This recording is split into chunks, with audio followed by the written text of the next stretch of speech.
Assalamualaikum guys. Kembali lagi ke vlog bulan puasa. Hari ni dah puasa hari ke berapa 25 26. Hari ni hari Ahad. Ahad berapa bulan ni? 15 hari bulan 3. So jom. Hari ni kita nak pergi aku nak pergi cari air jagung kot. Air jagung jiran aku. Dijual kat bazar Ramadan kat depan masjid sana. Air jagung ni best. Okay. Aku tak tahu lagi nak masak nasi ke ataupun macam mana. Cerah guys. Jomlah kita tengok macam mana, okay? Let's go. Guys, kena cepat beli air jagung ni. Air jagung dia cepat habis. Hari tu aku pergi pukul 6 lebih dah habis dah. Dia dah nak tutup dah. Aduh hai. Sempatlah beli sekali masa bulan puasa hari tu, masa puasa ke berapa entah, lupa dah. So, jom. Aku rasa macam malas nak masak hari ni. Tahulah, tengoklah macam mana. Dia ada ketuk. Lalu dijual jagung. Wow. Air jagung kan? RM5. Kita dah belilah air jagung di sini. Beli RM5.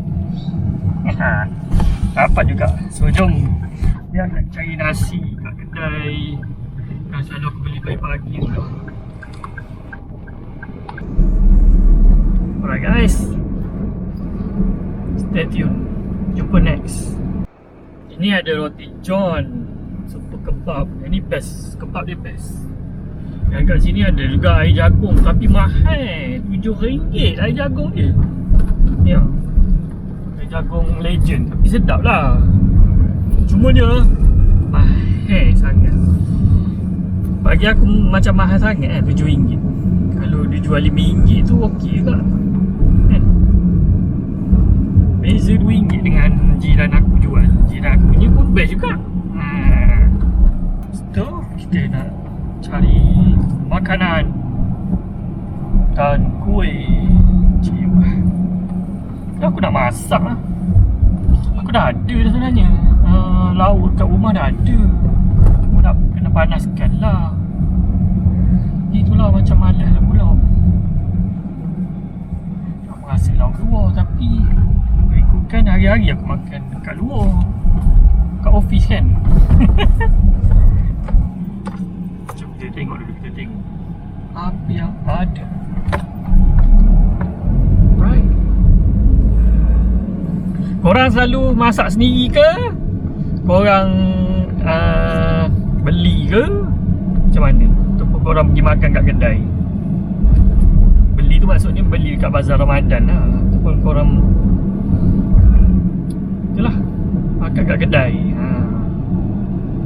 Aku tak boleh makan kat kedai, kalut ni kau nak semayang lagi kan. Dia dah sampai dah. Rumah tradisi. Ini memang best. Macam mana nak beli ke tak?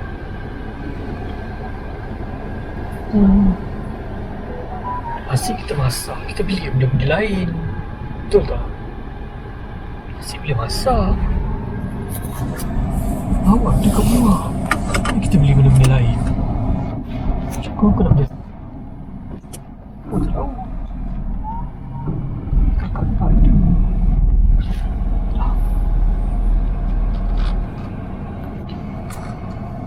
Jom kita tengok bazar Ramadan lah ada apa. Situ ada cheesy.